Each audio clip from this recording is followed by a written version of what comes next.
Ketika Purbaya Yudisadewa diangkat menjadi Menteri Keuangan pada bulan September 2025, banyak orang mengira ia telah mencapai puncak karier di pemerintahan.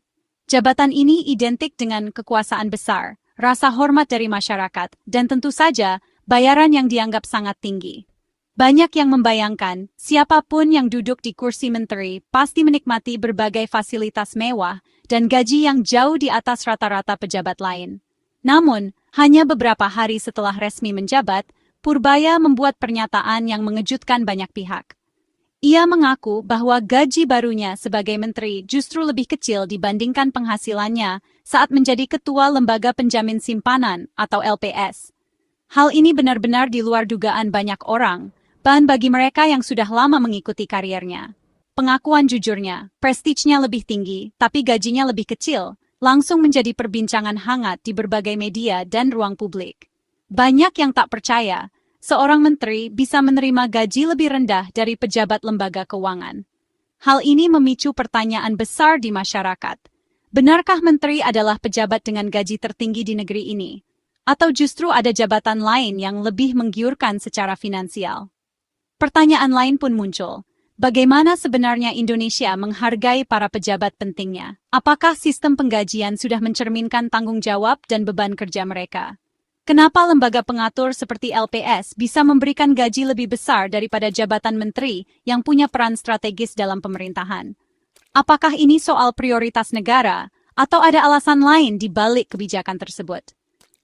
Fenomena ini membuat kita bertanya-tanya tentang prioritas dan nilai yang kita pegang sebagai bangsa. Apakah kita benar-benar menghargai pengabdian publik, atau justru lebih mengutamakan sektor-sektor tertentu?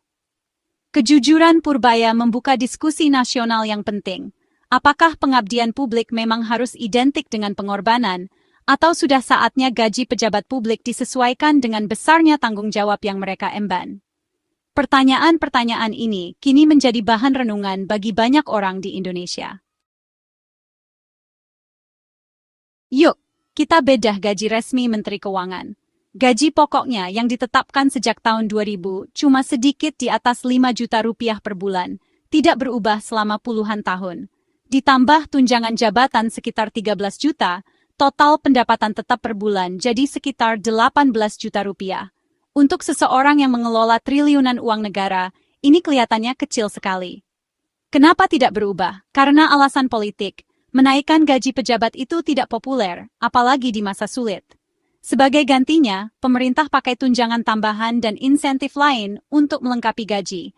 Jadi sistem gajinya rumit dan berlapis-lapis. Untuk tahu berapa penghasilan menteri sebenarnya, kita harus lihat lebih dari sekadar gaji pokok.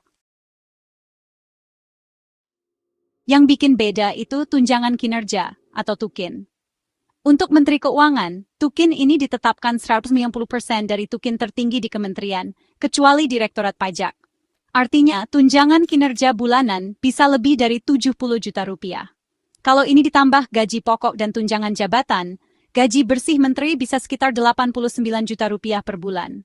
Sistem ini memungkinkan pemerintah menghargai tanggung jawab tanpa harus menaikkan gaji pokok yang sensitif secara politik. Meski sudah ditambah lumayan besar, total gaji menteri masih kalah dari gaji ketua LPS. Perbedaan ini menunjukkan bagaimana lembaga negara bisa membayar lebih tinggi daripada posisi menteri.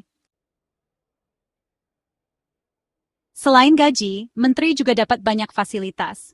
Mereka dapat rumah dinas di Jakarta, mobil dinas dengan sopir, dan asuransi kesehatan lengkap untuk keluarga. Dana operasional juga ada untuk biaya terkait pekerjaan, tapi ini bukan penghasilan pribadi. Fasilitas ini mengurangi biaya hidup dan mendukung peran menteri yang berat.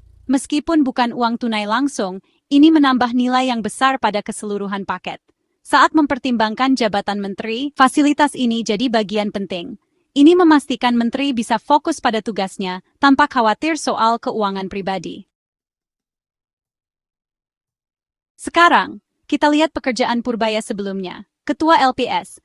Tidak seperti menteri, pimpinan LPS digaji dengan standar sektor swasta. Kabarnya, ketua LPS bisa dapat lebih dari 200 juta rupiah per bulan, lebih dari 2 kali lipat gaji menteri keuangan. Kenapa bisa setinggi itu? LPS mengelola penjaminan simpanan dan penyelesaian bank, butuh ahli keuangan terbaik. Untuk menarik talenta dari sektor swasta, gaji mereka disesuaikan dengan standar industri, bukan standar pemerintah. Purbaya pindah ke kementerian berarti menukar posisi spesialis dengan gaji tinggi ke posisi yang lebih luas tapi gajinya lebih kecil. Gaji itu cuma satu sisi cerita. Seringkali angka di slip gaji jadi sorotan utama, tapi ada banyak hal yang tersembunyi di baliknya. Kita sering membandingkan nominal, tanpa benar-benar memahami apa yang ada di balik tanggung jawab masing-masing posisi. Lingkup tanggung jawab itu sisi lainnya. Setiap jabatan punya beban dan risiko yang berbeda, dan kadang tidak terlihat dari luar. Menteri Keuangan misalnya, mengawasi seluruh anggaran negara, mengelola pajak, utang, dan memastikan semua program pemerintah berjalan lancar. Tugas ini berdampak langsung pada 287 juta penduduk Indonesia. Setiap kebijakan yang diambil bisa mempengaruhi kehidupan jutaan orang, dari harga kebutuhan pokok sampai pembangunan infrastruktur. Ini pekerjaan yang berat, penuh tekanan, dan berisiko tinggi, dan setiap keputusan itu penting, karena bisa membawa perubahan besar bagi negara. Sebaliknya, fokus Ketua LPS memang lebih sempit. Tugas utamanya menjaga simpanan bank dan stabilitas keuangan nasional, terutama saat krisis. Peran LPS butuh keahlian yang mendalam, seperti analisis risiko, penanganan bank gagal, dan pemahaman sistem keuangan yang kompleks. Tapi lingkupnya terbatas pada sektor perbankan saja. Paradoksnya, pekerjaan menteri jauh lebih luas, menyentuh hampir semua aspek kehidupan bernegara, dan bisa dibilang lebih berat, karena harus mengambil keputusan strategis yang berdampak nasional. Namun, gajinya justru lebih kecil dari posisi spesialis di LPS, yang ruang lingkupnya lebih terbatas, tapi keahliannya sangat spesifik. Ini menunjukkan sistem di mana tolok ukur pasar bukan tanggung jawab nasional yang menentukan gaji. Fenomena ini menimbulkan pertanyaan besar. Apakah gaji harus mencerminkan luasnya tugas dan dampak sosial, atau kelangkaan keterampilan khusus yang dimiliki? Jawabannya tidak mudah, tapi perbedaan ini nyata, dan jadi refleksi bagaimana kita menilai pekerjaan di negeri ini. Menteri Keuangan bukan satu-satunya pejabat tinggi yang gajinya lebih kecil dari rekan-rekan spesialisnya. Kepala Otoritas Jasa Keuangan OJK dan Bank Indonesia juga digaji lebih tinggi, dengan gaji yang dirancang untuk menarik talenta kelas dunia dan menjamin independensi. Bahkan, Ketua Komisi Pemberantasan Korupsi KPK gajinya lebih besar dari menteri, mencerminkan risiko dan tekanan pekerjaannya. Di pemerintahan, tidak ada standar tunggal. Beberapa jabatan digaji sesuai harga pasar, yang lain berdasarkan aturan kepegawaian lama. Hasilnya, sistem gaji yang campur aduk, dengan Menteri Keuangan sebagai pengecualian yang mencolok. Ketidakkonsistenan ini menimbulkan pertanyaan tentang keadilan dan logika di balik gaji sektor publik. Haruskah semua jabatan tinggi disesuaikan dengan pasar? Atau apakah pengabdian publik itu panggilan yang berbeda? Perbedaan gaji ini memunculkan pertanyaan yang lebih dalam. Apa yang memotivasi seseorang untuk jadi Menteri Keuangan? Bagi banyak orang, itu adalah kesempatan untuk membentuk kebijakan nasional dan melayani masyarakat, hadiah yang lebih dari sekadar uang. Tapi, gaji yang adil itu penting. Kalau gajinya terlalu rendah, talenta terbaik mungkin akan tetap di sektor swasta. Tantangannya adalah keseimbangan, cukup untuk menarik dan mempertahankan yang terbaik, tapi tidak terlalu banyak sampai menciptakan kelompok elit yang istimewa. Pemerintahan yang baik bukan cuma soal gaji tinggi, tapi soal integritas, kompetensi, dan akuntabilitas. Kesediaan Purbaya untuk menerima gaji lebih kecil menunjukkan bahwa pengabdian publik masih sangat menarik. Perdebatan sebenarnya adalah bagaimana membangun sistem yang menghargai pengabdian dan keunggulan. Pernyataan Menteri Purbaya telah memicu perdebatan sehat tentang bagaimana Indonesia menggaji para pemimpinnya. Isu ini bukan sekadar soal angka di slip gaji, tapi juga menyentuh nilai-nilai yang mendasari sistem pemerintahan kita. Banyak yang bertanya, apakah gaji yang diterima para menteri sudah mencerminkan tanggung jawab besar yang mereka emban?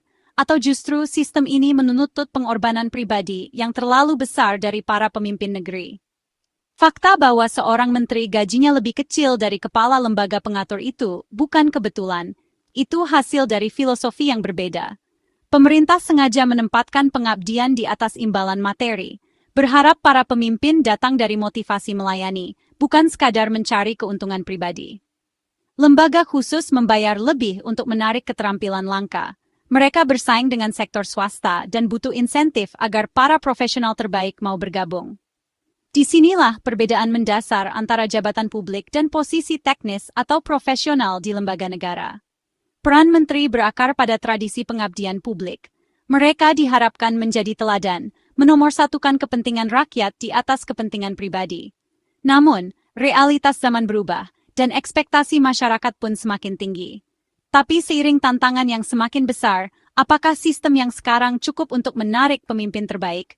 Banyak calon potensial yang mungkin ragu melangkah karena beban kerja berat tidak sebanding dengan kompensasi yang diterima. Mungkin sudah saatnya meninjau aturan yang sudah puluhan tahun, bukan untuk membuat menteri kaya, tapi untuk menjaga pintu tetap terbuka bagi semua kandidat yang cakap.